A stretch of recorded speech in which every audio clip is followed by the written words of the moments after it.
Oke, kita masuk ke materi pergerakan nasional bangsa Indonesia ya. Nah, sebelumnya di channel YouTube Bapak tuh udah menjelaskan mengenai faktor eksternal ya, faktor eksternal mengenai munculnya pergerakan nasional. Jadi pergerakan nasional itu dari segi penyebabnya itu ada dua faktor, faktor internal dan ada faktor eksternal. Nah, faktor internalnya bisa kalian tonton di channel YouTube ya. Di sana udah dibahas dengan cukup jelas mengenai faktor internal. Nah, untuk faktor internal nih yang udah ingin membahas mengenai faktor eksternalnya nih. Faktor eksternal dari pergerakan nasional bangsa Indonesia.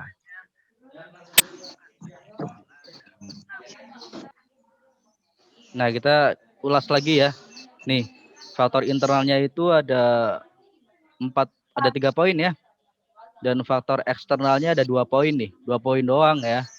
2 poin doang mengenai pergerakan nasional bangsa Indonesia. Ya. Munculnya paham nasionalisme. Sebenarnya bukan hanya munculnya nasionalisme, tapi ketika zaman itu berkembang juga paham-paham yang lain seperti paham liberalisme, paham demokrasi, paham komunisme gitu. Jadi bukan hanya nasionalisme nih yang masuk.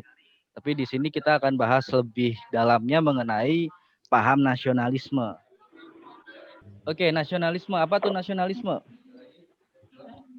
Itu udah ada tulisannya nasionalisme itu apa. Oke, nasionalisme merupakan paham yang menitik beratkan kecintaan pada bangsa dan negara. Nah, iya, itu pengertian dari nasionalisme ya.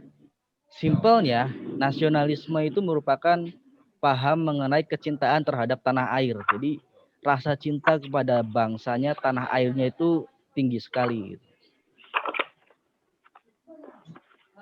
Nah, paham nasionalisme ini pertama kali muncul di negara-negara Eropa ya, dengan adanya revolusi Prancis, revolusi Inggris ya. Revolusi Amerika juga gitu.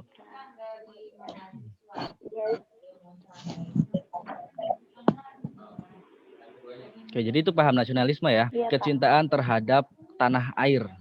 Jadi rasa cinta tanah air lah gitu. Lalu gimana paham nasionalisme ini bisa masuk ke Indonesia gitu? Kan saat itu Indonesia sedang dijajah sama Belanda ya, di masa pemerintahan kolonial Hindia Belanda gitu. Nah, nasionalisme ini yang berkembang di dunia bisa masuk ke Indonesia tuh bagaimana gitu.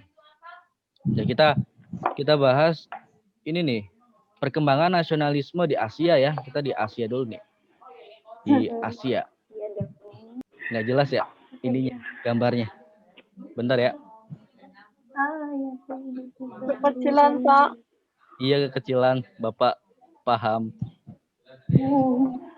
Nah, ini perkembangan nasionalisme di negara-negara Asia ya, yang mendorong bangsa Indonesia untuk ikut jejak mereka gitu, ikut jejak negara-negara di Asia ini. Nah, ketika abad 19 sampai awal abad 20, kita tahu negara-negara Asia ini masih sangat sedikit yang berstatus sebagai negara merdeka. Mereka mayoritas adalah negara-negara koloni bangsa Eropa. Nah, di sini ada beberapa negara ya yang tingkat nasionalisme sangat tinggi untuk mengusir para penjajah gitu. Mana dulu nih kita? Nah, kita ke Jepang dulu ya. Ini Jepang nih. Di Jepang ya. Jepang tokohnya ada Kaisar Hirohito nih yang membawa Jepang membawa kemenangan bagi Jepang di Perang Dunia Pertama ya. Kaisar Hirohito nih bisa membangkitkan semangat nasionalisme bangsa Jepang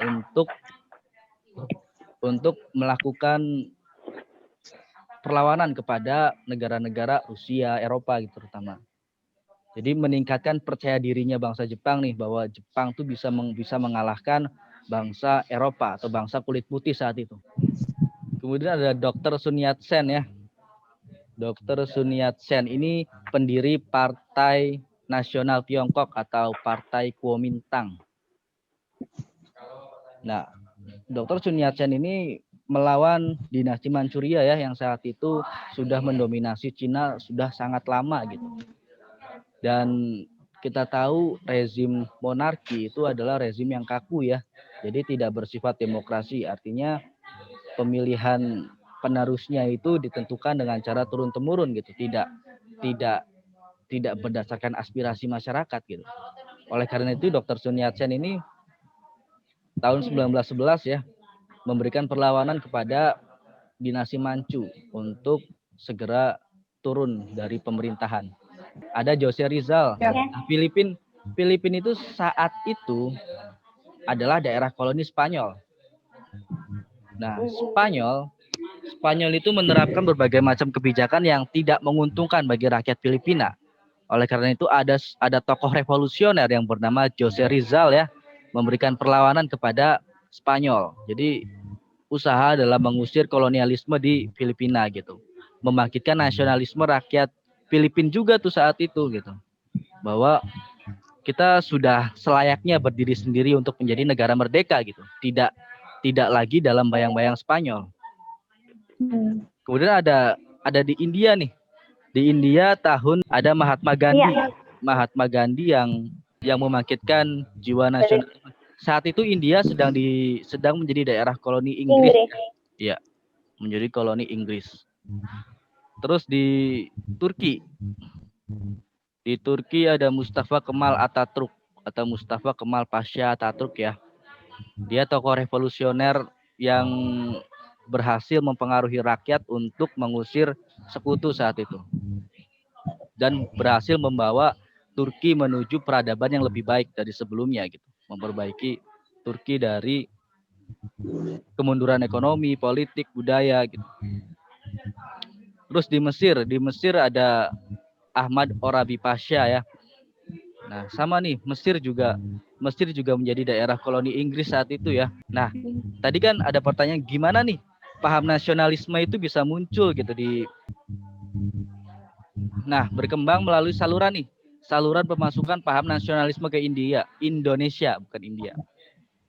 Jadi ada melalui dua cara nih, melalui media massa. Media massa itu seperti surat kabar, terus radio. Jadi masyarakat Hindia Belanda saat itu sudah diperbolehkan untuk mendengarkan radio dari luar negeri maupun media massa yang ada di Indonesia dan di luar negeri gitu. Jadi media massa itu mengikuti perkembangan zaman. Jadi memuat berita-berita mengenai perjuangan negara-negara di luar Indonesia saat itu gitu. Dan adanya pendidikan barat nih. Kita ketahui ketika masa politik etis, bangsa pribumi ya, Bumi Putra itu mendapatkan hak untuk pendidikan. Pendidikan gaya barat, pendidikan yang berbahasa Belanda gitu. Nah, dari pendidikan barat ini Bumi Putra atau priayi ya mendapatkan berbagai macam pelajaran mengenai paham-paham yang berkembang di dunia gitu.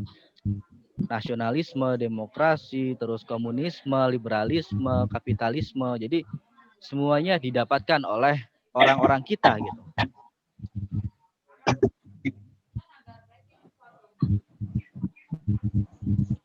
Nah, untuk mengembangkan paham nasionalisme ini, para tokoh pergerakan nasional itu membentuk sebuah organisasi. Organisasi nasional yang orientasinya adalah untuk memperbaiki kondisi sosial, ekonomi, politik, budaya di Hindia Belanda saat itu. Nah, jadi wahananya itu adalah organisasi. Alat untuk perjuangan bangsa Indonesia saat itu adalah melalui organisasi. Bukan lagi angkat senjata.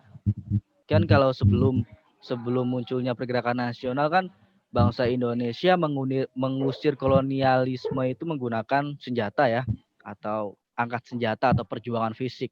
Nah, sekarang melalui organisasi nih, jadi pergerakannya bersifat kooperatif dulu gitu, terus radikal. Jadi perkembangannya mengikuti alur dari pemerintah kolonial Hindia Belanda. Oke, sampai saat ini sampai sini ada yang ditanyakan nggak?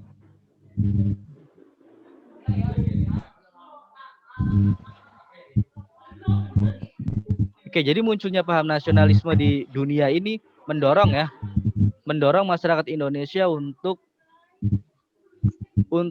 melakukan hal yang sama seperti mereka gitu, untuk mengusir kolonialisme dari tanah mereka gitu. Jadi sebagai pemacu rakyat Indonesia untuk mengusir pemerintah kolonial Hindia Belanda. Faktor eksternal yang kedua ada kemenangan Jepang atas Rusia ya. Nih, kita bisa lihat artikel ya. Jadi kalau mau mengapa kemenangan Jepang berpengaruh dalam munculnya pergerakan nasionalisme bangsa Indonesia? Kenapa kemenangan Jepang atas Rusia itu bisa menjadi salah satu faktor eksternal dari munculnya pergerakan nasional bangsa Indonesia? Kemenangan Jepang atas Rusia itu memberikan kepercayaan diri ya kepada bangsa Indonesia. Bangsa Asia pada umumnya dan khususnya adalah bangsa Indonesia sendiri untuk berjuang dalam melepaskan diri dari belenggu kolonialisme dan imperialisme. Jepang ini mewakili perasaan bangsa Asia yang sudah sejak lama sekali dijajah oleh bangsa kulit putih atau Eropa. Jadi ketika Jepang berhasil mengalahkan Rusia, ini bangsa Asia semuanya gembira gitu bahwa Asia juga bisa loh mengalahkan Rusia gitu, dan sudah saatnya bangsa Asia ini lepas dari kolonialisme gitu. Oke, kalau ini penjelasannya sangat sangat sederhana ya. Ini kemenangan Jepang. Jadi langsung ke intinya nih gitu. Jadi kenapa kemenangan Jepang itu bisa menjadikan Indonesia punya semangat gitu. Karena menambah kepercayaan diri bangsa Asia gitu untuk mengusir kolonialisme. Oke, itu faktor eksternal munculnya pergerakan nasional bangsa Indonesia. Ada dua aja ya, ada dua. Munculnya paham nasionalisme dan kemenangan Jepang atas Rusia.